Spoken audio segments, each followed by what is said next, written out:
La Coordinación General de Estudios Interactivos a Distancia de la Universidad de los Andes les da la bienvenida a la videoconferencia Diseño Instruccional para crear aulas virtuales del profesor Omar Miratía de la Universidad Central de Venezuela.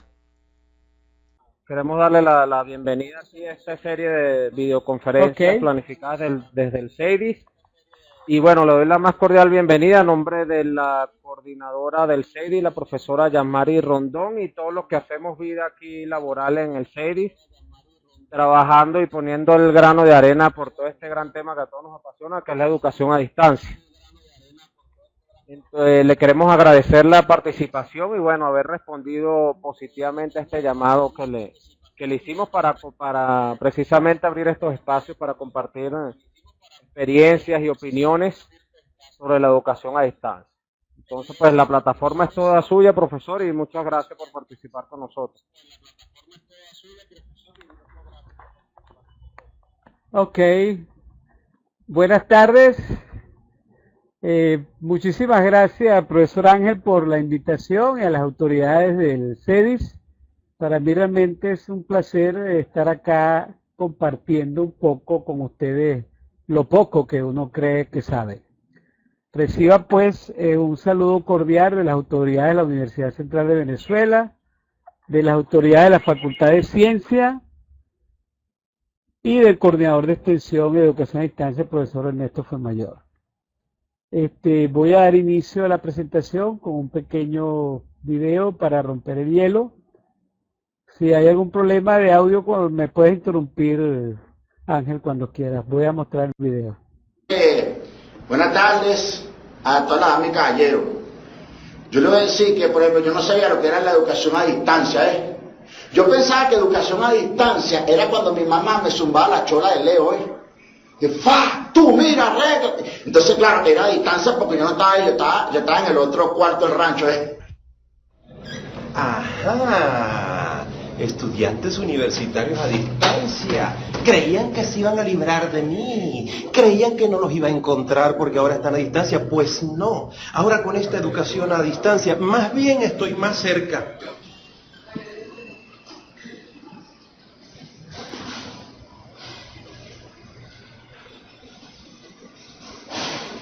Fíjense qué cosa tan buena es la educación a distancia, que yo estoy aquí pintando de lo más distraído y viene la Universidad Central de Venezuela aquí a mi casa a hablar conmigo, a educarme.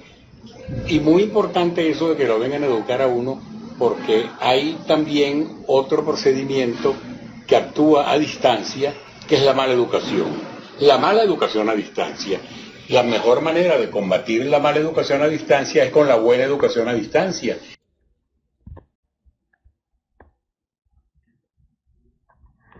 Bien, espero que hayan escuchado el video. Si lo vieron, lo escucharon, pueden usar el chat, aunque para firmarlo. Si lo vieron, aunque me gustaría que fuera usado al final para las preguntas, pero me pueden decir por acá si lo... Ok, perfecto. Ya me respondió el profesor Ángel. Bueno, vamos a comenzar entonces. ¿Vieron el video para romper el hielo un poco? Deben haber observado que estos tres amigos, Laureano, Emilio y el doctor Zapata, que en paz descanse, nos muestran tres perspectivas de lo que es la educación a distancia. Y no se equivocan, ¿ok? Porque yo creo que todos recordamos cuando nos lanzaban la chola. A mí por lo menos me la lanzaron más de una vez, para que no hiciéramos cosas cuando estábamos niños. Eso era una forma de educarnos a distancia, un poco prehistórica, pero era la que existía para las épocas. Laureano nos rompe con un mito, que la gente cree que cuando estamos estudiando a distancia resulta que estamos más alejados, y es totalmente falso. La educación a distancia rompe la distancia y cada día nos acerca más a los estudiantes con el uso de las modernas tecnologías de información y comunicación que existen hoy día y las herramientas de la web social, las redes sociales, entre otros. Yo no hablo de nuevas tecnologías porque para mí no existen nuevas tecnologías, sino tecnologías nuevas.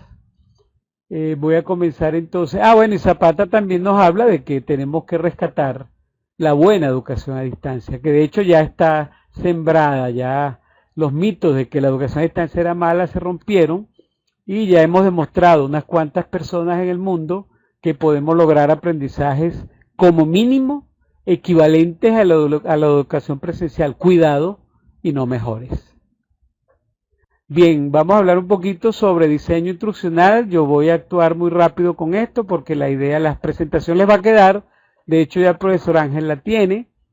Para que se las dé, les va a quedar y mi correo lo pueden tomar o miratia@gmail.com. Déjame ver si tengo el lápiz. Si tengo el lápiz para señalar cuál es que es este que está aquí.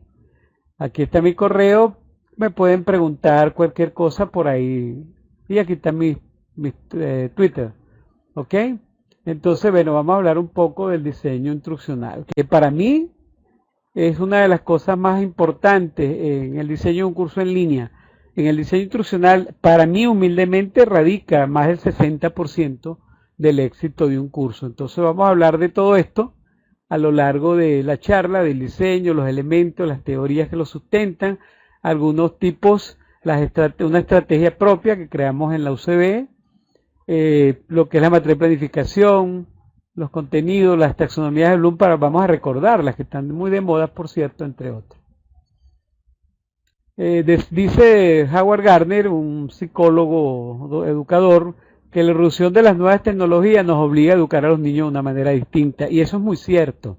¿Okay? Hoy día vemos, no porque hablemos de migrantes y nativos, yo detesto esos términos, porque eso es falso, y además Perkin, que fue su creador, dice que ya no se debe hablar de eso, porque no existe, o sea, lo que tenemos son cambios de cultura. ¿Ok? Yo no me considero un inmigrante, si fuera un nativo, porque ahora es cuando estoy aprendiendo más de tecnología, y día a día aprendo mucho más cosas de tecnología, desde la educación presencial, formal, o la no formal e informal. El problema está en cómo, ¿ok? O con qué llegamos al estudiante, aquello de las 5 hermosas señoritas que me enseñaron cuánto sé, que es lo que define el diseño instruccional: qué, cómo, cuándo, dónde y por qué. Otro autor, que es Richard Herbert, esos códigos QR que les voy mostrando, la presentación, si se puede, las tecnologías nos obligan a enseñar a los niños de una manera distinta. Y otro autor como Richard Gerber, también educador, nos dice que hoy en día es triste como algunos colegas seguimos enseñando a los niños y a los jóvenes en las universidades con una educación del siglo XIX o del siglo XX, cuando realmente estamos en el siglo XXI. Les decía que esos códigos QR, que son el nivel 0 para mí de lo que es la realidad aumentada, les van a permitir a ustedes, cuando estén revisando la presentación con su celular, leer ese código. Ese código representa un vídeo que es de Richard Herbert, que habla sobre la educación del futuro, crear hoy las escuelas del mañana, de tal manera que pueden ampliar la realidad y los conocimientos que estamos, o la información que estamos presentando en cada una de las láminas. Vamos a continuar entonces. Entonces, yo adopto esta definición de la doctora Elena Dorrego, que para descanse, de García, de diseño instruccional, aunque voy a leer una previa que no está en las láminas porque fue una presentación que recibí anoche de parte de la gente de escuela, el doctor Lorenzo García Aretio, de una conferencia que dictó el doctor Manuel Zapata Ross en la Universidad de Valladolid el 22 de este mes, antier, pues. Y habla de que el diseño instruccional es un proceso sistemático que se emplea para desarrollar programas de educación y capacitación de manera continua y confiable. Eso lo dice Reiser y Dempsey en el 2007 y lo cita el profesor Zapata Ross. Es un concepto interesante, aunque me parece que está muy general. A mí me gusta más porque lo veo como más, yo lo desglosé, ¿ok? Dice que es un proceso sistemático, pero además sistémico, porque no basta con que sea sistemático, planificado. Debe ser sistémico, porque el todo es más que la suma de sus partes, y todos los elementos del diseño tienen que fungir para que sea un éxito el sistema como tal, el curso como tal. Entonces, en este diseño, con este concepto, se analizan las necesidades y metas, porque un diseño instruccional no sale de la nada. No es porque a Omar Miratía o a Ángel Ceballos se le ocurrió montar un curso. Un curso sale porque detectamos una necesidad sentida y en base a eso actuamos en consecuencia para tapar esa laguna, para tapar ese hueco de esa necesidad detectada.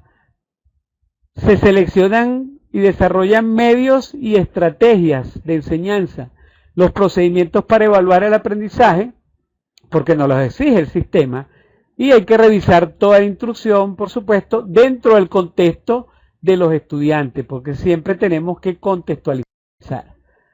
Por otra parte, los elementos básicos son la detección de necesidad, de una necesidad, los objetivos o los que quieren trabajar con competencia, los contenidos, las estrategias y medios y, por supuesto, la evaluación.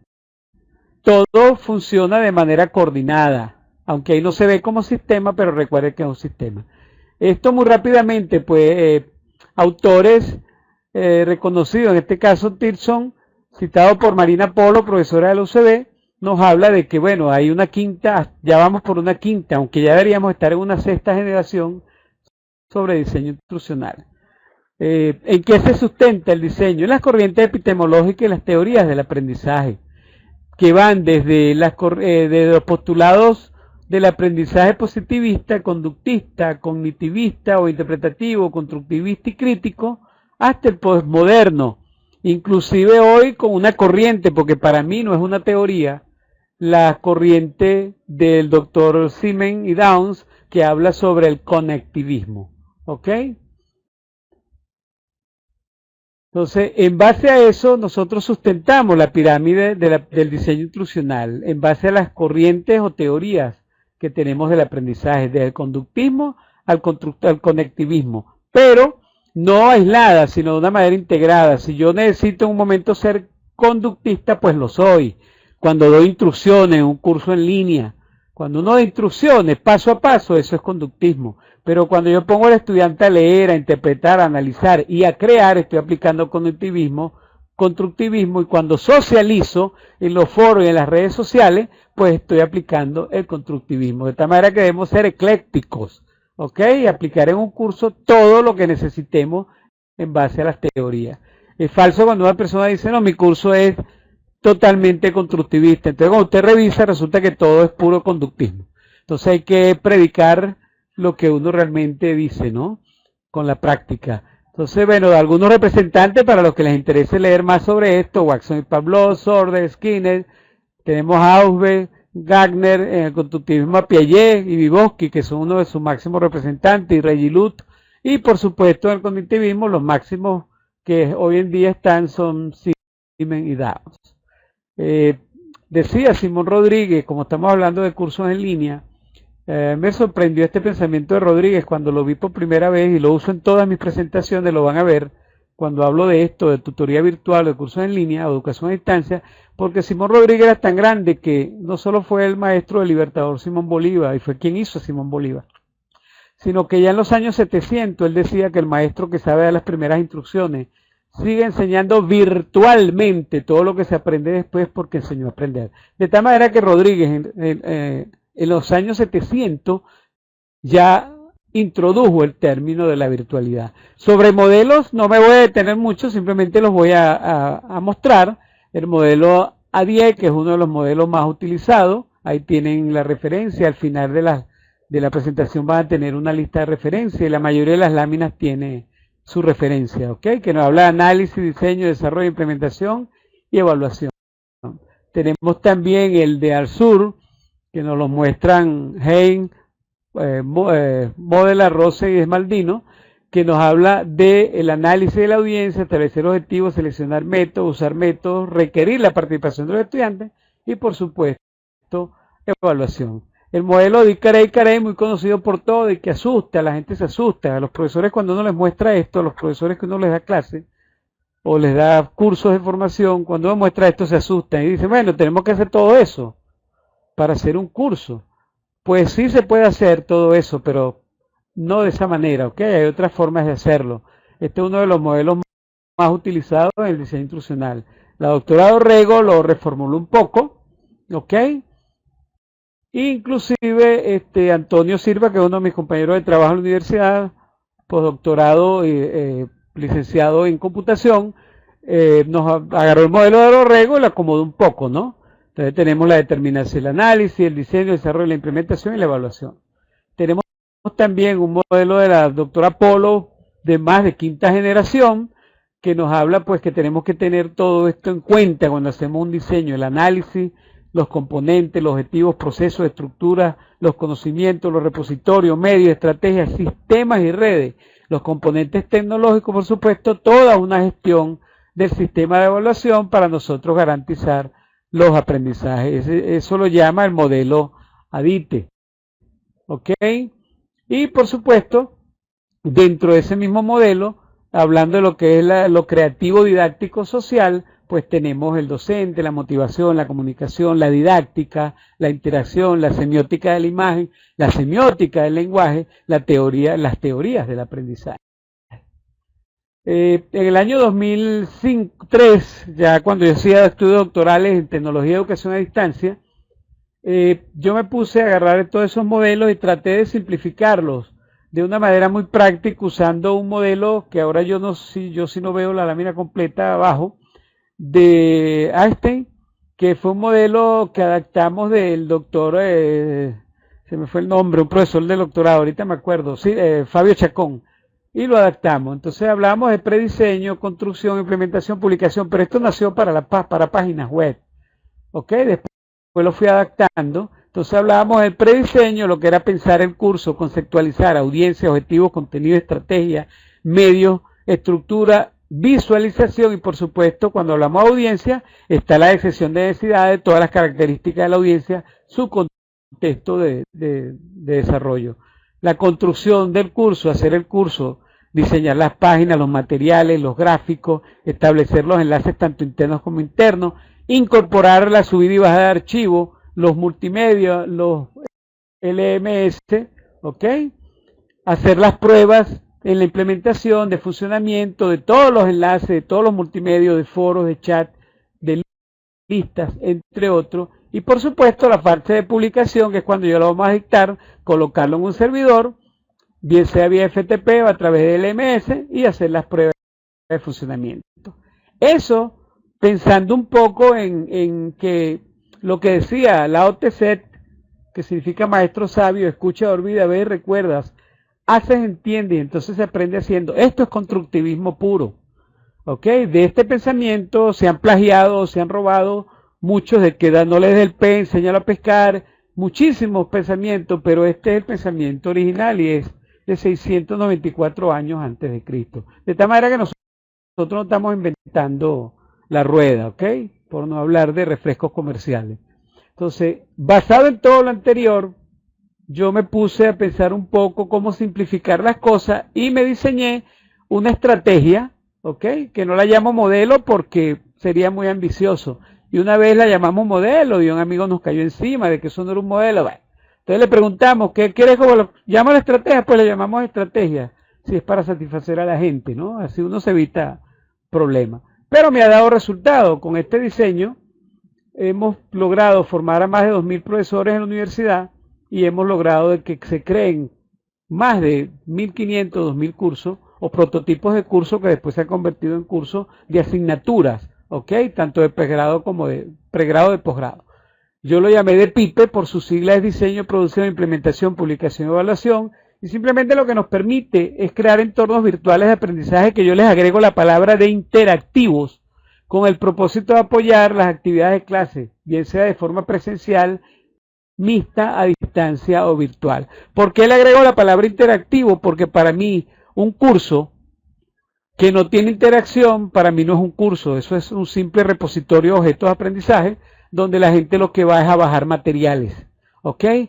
Donde no hay interacción humana y del hombre con los recursos, realmente eso para mí no es un curso, un aula virtual. Para que sea un aula virtual, para mí, para Omar Miratía, tiene que tener interacción, los participantes tienen que interactuar con el profesor y entre ellos y con los materiales, por supuesto.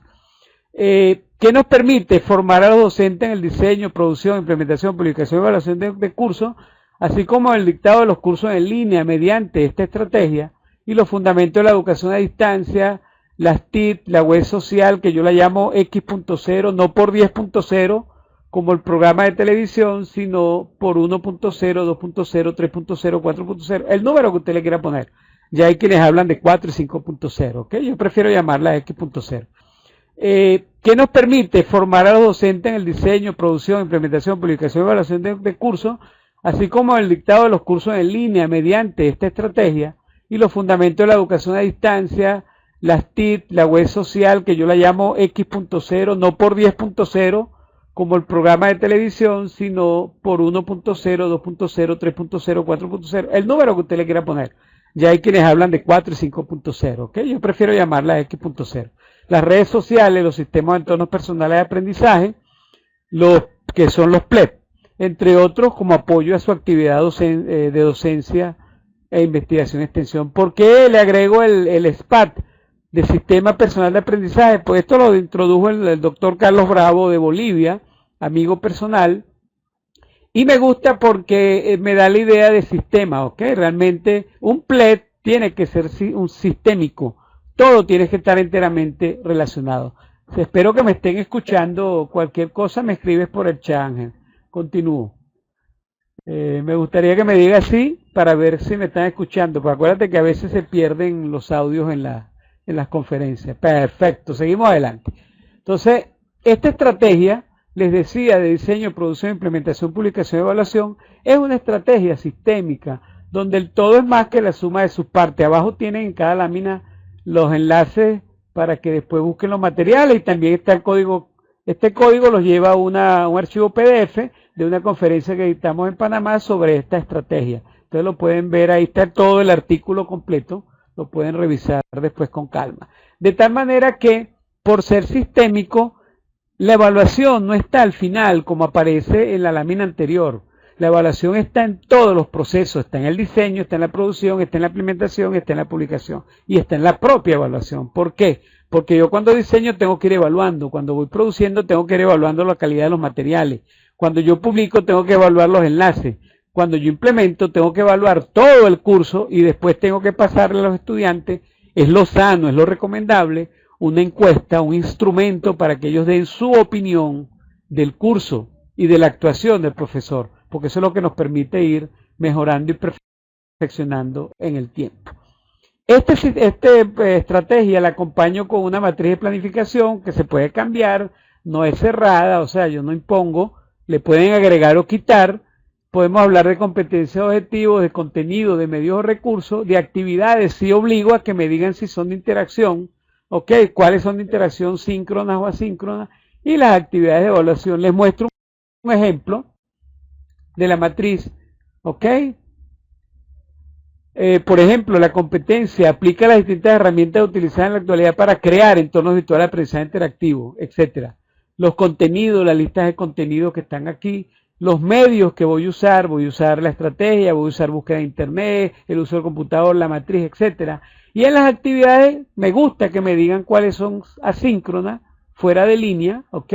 Intercambio de opiniones por el correo electrónico, que es asíncrono, recepción de entrega de trabajo, bien sea la matriz, subirla a la plataforma o enviarla como anexo a un correo, los materiales, intercambio de información, y la síncrona, en línea, online, como estamos ahorita, ¿ok? Planificación de chat, que me gusta, el chat de Moodle, la gente dice, yo uso mucho Moodle, por cierto, el chat de Moodle, la gente dice que es frío porque no lo sabe usar, pero el chat de Moodle es el chat más poderoso que yo he conocido, y cuando me presenten uno distinto, pues me quitaré el sombrero. En el chat de Moodle nosotros podemos enviar un video y verlo dentro del chat, ¿ok? Un audio de un autor y escucharlo todos al mismo momento en forma síncrona y opinar sobre eso, entre otras cosas, enviar una imagen, cualquier cosa. Eso, por supuesto, ayudados con comandos HTML. La parte de evaluación, ya la diagnóstica no está aquí, porque se supone que esa es previa al curso, es parte del diseño instruccional, y además la ley lo obliga, diagnóstica formativa y sumativa. Entonces, hacer la formativa para dar feedback, que no significa retroalimentación, sino realimentación, porque retro es por detrás, me dijo un experto en lingüística español, y el tipo tiene razón. Realmente es realimentar al estudiante con sus errores, sus aportes, sus potencialidades, sus debilidades, para que pueda mejorar en el tiempo. Y la parte sumativa, que nos los obliga la ley, la parte ponderativa, pues siempre con el porcentaje, que eso esté bien claro desde un inicio y que el estudiante sabe cómo y con qué instrumentos o herramientas va a ser evaluado. Eso lo podemos acompañar de una matriz de planificación que le pedí prestada al doctor Aremegit, que de su modelo Carpentier, de una conferencia que nos dictó en el NANE, que fue un MOOC que hicimos sobre nuevos aprendizajes conectivistas, creo que fue en el año 2012, y en una videoconferencia que hizo por Illuminator, nos mostró esta lámina. A mí me fascinó porque ¿qué me permite él? Él nos hablaba de hacer un inventario. Lo que tengo, lo que no tengo, lo que encuentro, lo que puedo mejorar, lo que creo que tengo, lo que empiezo de cero, y simplemente ir anotando aquí en las columnas, textos gráficos, qué tengo, qué no tengo, qué voy a hacer de nuevo, qué encontré, los audios. Si tú tienes todo esto a la mano, y la matriz anterior, pues para diseñar un curso ya, una plataforma como Moodle, todo te es mucho más sencillo. Acuérdense que les voy a dejar la presentación para que tengan y tomen sus fotos con más calma después. Eso por echarte broma, Ángel. Elementos básicos de un curso, para mí, para Omar Miratía. Los españoles dicen que mientras menos más. Yo con eso no estoy de acuerdo, ¿ok? Porque eso de mientras menos más, a veces el profesor siempre toma el menos y eso perjudica mucho el proceso, ¿ok? Porque no es darle lo mínimo a los estudiantes. Entonces con eso hay que ser muy cuidadoso. Entonces yo hablo de que un curso para mí como mínimo debería tener estos elementos: una guía de estudio, una descripción, objetivos o competencias, contenidos, estrategia, la metodología, las actividades, la evaluación, el cronograma de trabajo, los materiales, la cartelera, los foros, las referencias, los enlaces de interés, un contáctame para que me ubiquen, un teléfono, una dirección, un Twitter, etcétera. Y por supuesto que me comí la primera, era la presentación. Eso es el diseño instruccional y debe estar dentro del curso, para que el estudiante cuando ingrese, los 2 primeros días lo revisen con calma. Denme un segundo, voy a tomar agua. No, aquí tengo. Bueno, entonces eso es importantísimo discutirlo con los estudiantes y que esté siempre en el curso. Es importantísimo además que manejemos lo que la UNESCO dice que tenemos que manejar sobre competencias, que sigo llamando web social. Ahí tienen 2 enlaces, uno de Dolor Rey, bien interesante, y otro de la UNESCO, el material de la UNESCO, que son los estándares de competencias TI para docentes. Es bueno que lo revisen con calma, pero la UNESCO en líneas generales nos dice que tanto docente como estudiante tenemos que usar la tecnología digital con eficiencia, no es usarla por usarla, ¿ok?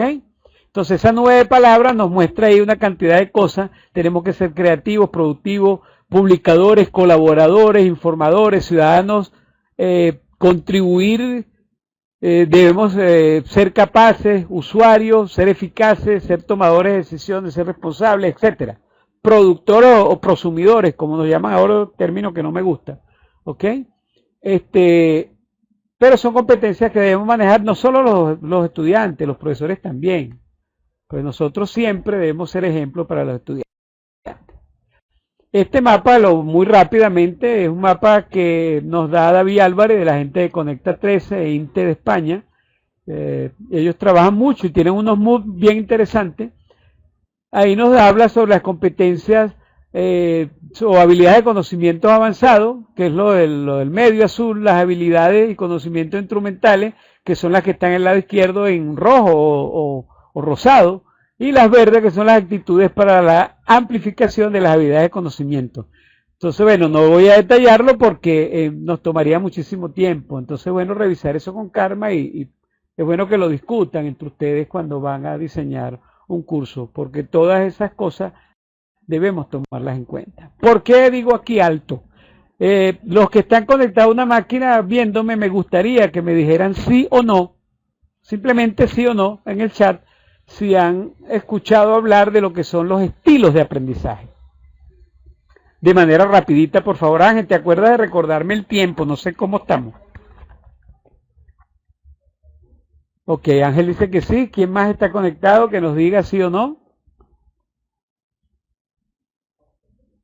Bueno, ¿por qué me detengo acá? Yo me detengo acá porque les comento, no sé cuántas personas están, Ángel, con nosotros, pero yo he hecho esta pregunta en los últimos 10 años, en todas las 40 y pico de conferencias y más de 40 ponencias que he hecho, y he hecho la pregunta, y no he logrado, inclusive en un auditorio que estuve en el Zulia, una vez un evento de Microsoft con 980 maestros educadores, no logré que el 10% me dijera que sí.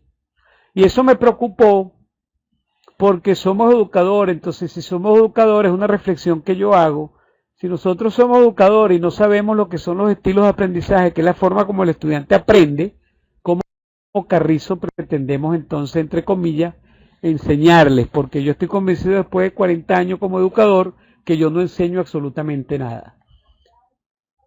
Es importante los estilos de aprendizaje, ¿por qué? Porque los seres humanos no aprendemos escuchando a un profesor dando una conferencia como yo estoy ahorita, o escupiendo, y me perdona la expresión y lo crudo, en un pizarrón lo que cree que sabe, para que las esponjas que son los estudiantes lo guarden en su CPU, en el cerebro, ¿ok? Hay estilos que tienen que ver con la forma como procesamos información, y otra que tienen que ver con la forma como captamos o percibimos la información. En el que percibimos está el visual, el auditivo y el kinestésico, y en el que procesamos, me gusta más esta lámina de un trabajito que hice por ahí para que lo tengan, que es el pragmático, activo, reflexivo y teórico. Esos son mis estilos en ese orden: pragmático, activo, reflexivo y teórico. Yo soy profesor de matemática y computación, ¿ok? Entonces, soy pragmático, soy activo, soy reflexivo y teórico. Entonces, ahí tienen unas características más o menos de cada estilo. ¿Por qué es importante saber esto? Y es importante que como profesor ustedes se hagan esa encuesta que está ahí abajo. Perdón, ahí no está la encuesta. En la presentación mía tienen el enlace, y está el enlace a la encuesta chatea, para que ustedes vean cuál es su estilo. Y sería interesante aplicarle eso a los estudiantes para que ellos mismos sepan cuál es su estilo de aprendizaje y prestarle un poquito más de atención. ¿Por qué? Porque eso me va a permitir a mí diseñar materiales multimediales para desarrollar los hemisferios del cerebro. Acuérdense que tenemos el izquierdo y el derecho. En el izquierdo tenemos el razonamiento matemático, el lenguaje hablado, escrito, habilidades científicas, las numéricas, los controles de la mano. El hemisferio derecho, donde está la intuición, la imaginación, el sentido artístico, etcétera, ¿ok?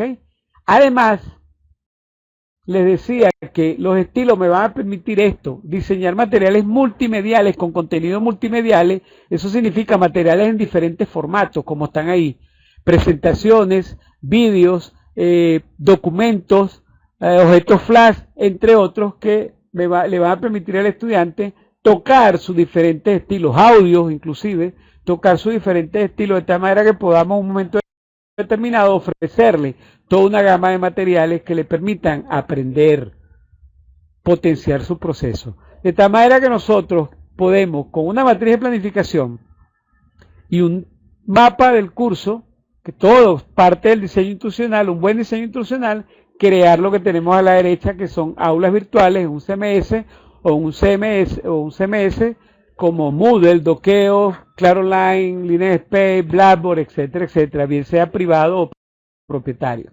Por supuesto que hoy en día es mejor trabajar con software libre, porque nos sale un poco más económico con todas las dificultades que tiene. Entonces, Piaget decía que es necesario que nosotros desarrollemos el espíritu experimental de los estudiantes. Eso siempre tenemos que tenerlo presente, que la idea no es seguir creando estudiantes que hagan lo mismo que otros, sino que ellos puedan crear, puedan inventar, puedan desarrollar, puedan ser innovadores. Y por supuesto nosotros también como profesores innovar en el aula de clase, pero no innovar porque es un proyector o una computadora, sino porque realmente diseño nuevas estrategias, métodos y materiales que me permiten a mí llegar al estudiante para que haga de una manera más fácil su proceso de aprendizaje. Importante tener en cuenta cuando diseñamos lo que nos dice el cono del aprendizaje de Gardel, que nos dice que el 10% de lo que leemos, ¿ok?, nos queda, el 20% de lo que oímos, el 30% de lo que vemos, pero nos queda el 50% de lo que escuchamos o vemos. Por eso hoy en día digo yo que los MOOC, los cursos masivos abiertos online, se basan en muchísimo uso del video, porque en el video vemos y escuchamos, ¿ok? Entonces eso más o menos garantiza que la gente retenga un 50%. Y tenemos un 70% de lo que decimos. ¿Por qué? Porque estamos creando. O sea, cuando nosotros verbalizamos, estamos creando toda una oración para poder hablar, para poder opinar. Y el 90% de lo que decimos y además lo hacemos. Yo no aprendo hasta que no hago las cosas. Cuando uno hace las cosas dice, aleluya, lo hice, pude hacerlo. Ahí es cuando realmente he aprendido. De tal manera que es importante tener estas cosas presentes cuando hacemos un diseño instruccional, bien sea para el auditivo, visual y kinestésico, o cuando para los estudiantes pasivos o para los estudiantes activos, tenemos que tomar todas estas cuestiones que nos muestran las pirámides en cuenta.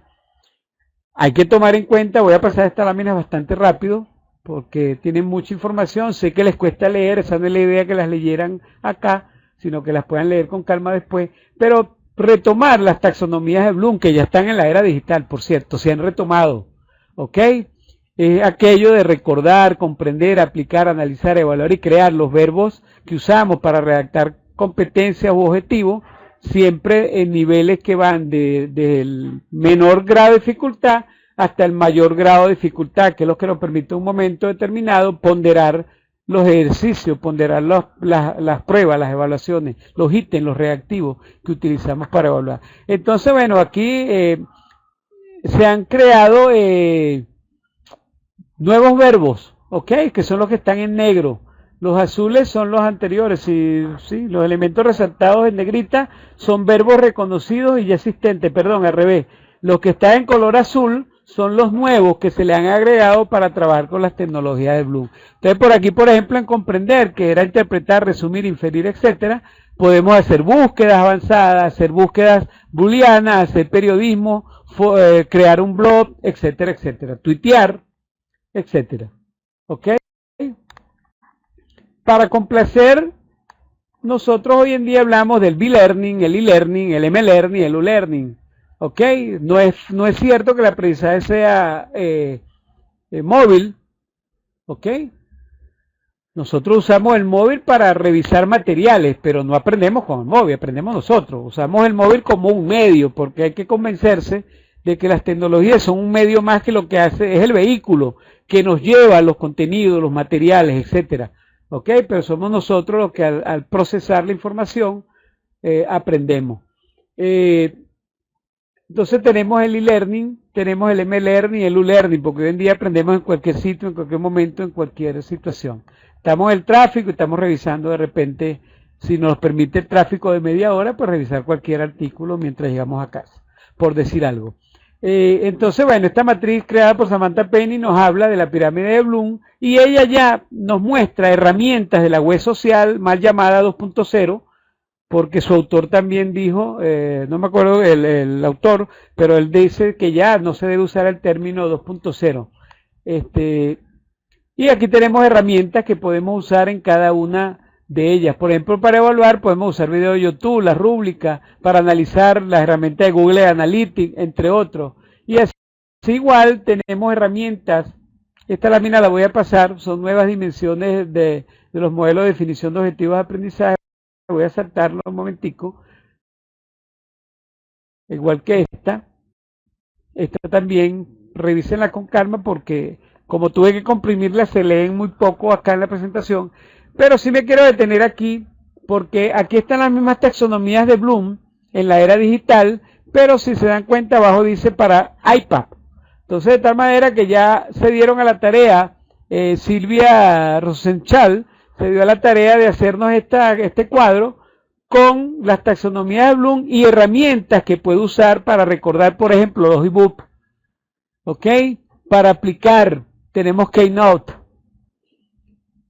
tenemos presentaciones. Para analizar, tenemos herramientas como Lino, Pople, etcétera.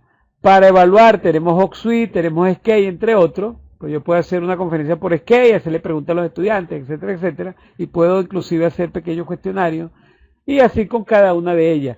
Pero como no todo es Apple, también se crearon para los iOS, ¿ok? Para los Android.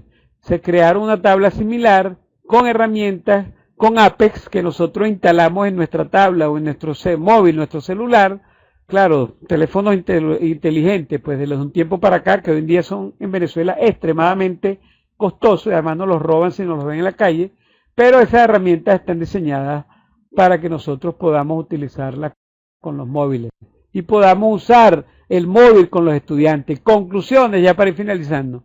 Como educadores, nosotros tenemos que entender que la tecnología no es lo principal.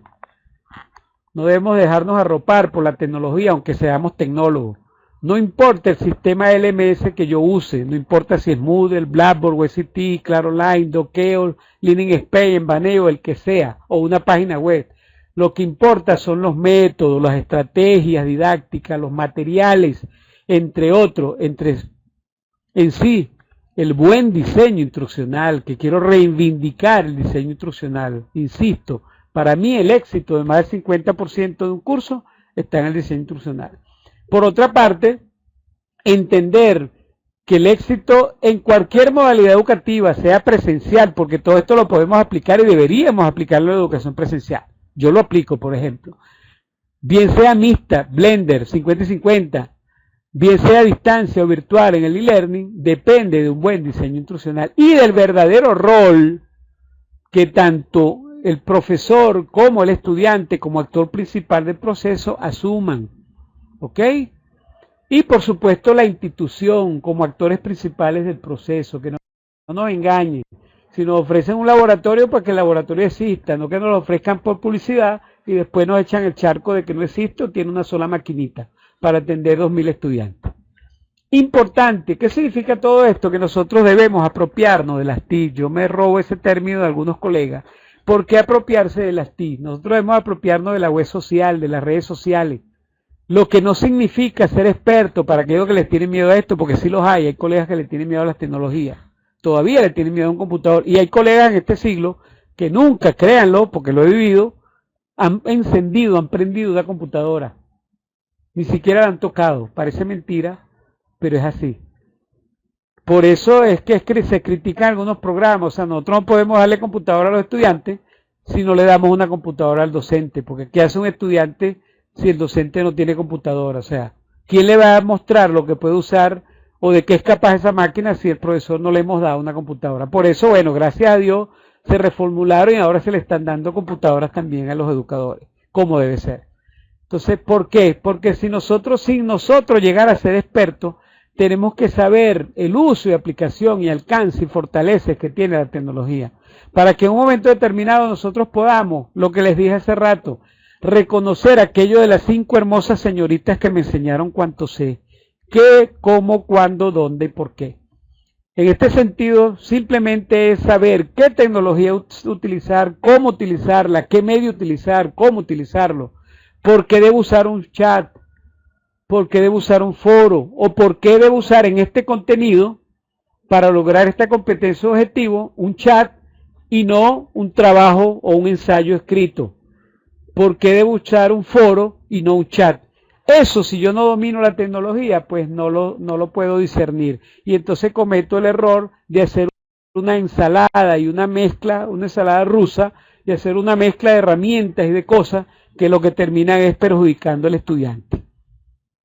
Es tan simple como aplicar esta metáfora que me la tomo de Aldubiri, que la da en el 2012, ahí tienen el enlace de una presentación, y me gustó esta lámina de su presentación, ahí tienen el enlace del código QR, porque él nos dice, bueno, deduzco yo de la lámina, que nosotros tenemos en el fondo la escuela, pero en la escuela, ¿quiénes estamos? Estamos como actores, los profesores, y los profesores debemos montarnos en la carreta de la tecnología, pero una tecnología que es arriada por nosotros, ¿ok?, y que nosotros arriamos a la pedagogía, que son los caballos que arrastran a la tecnología. Lo que les quiero decir es simplemente que la tecnología, siempre, le guste o no a los que son informáticos, debe estar supeditada a la pedagogía, porque lo importante cuando yo uso la tecnología para la educación no es la tecnología, es la pedagogía, es lo que el estudiante va a aprender con la tecnología.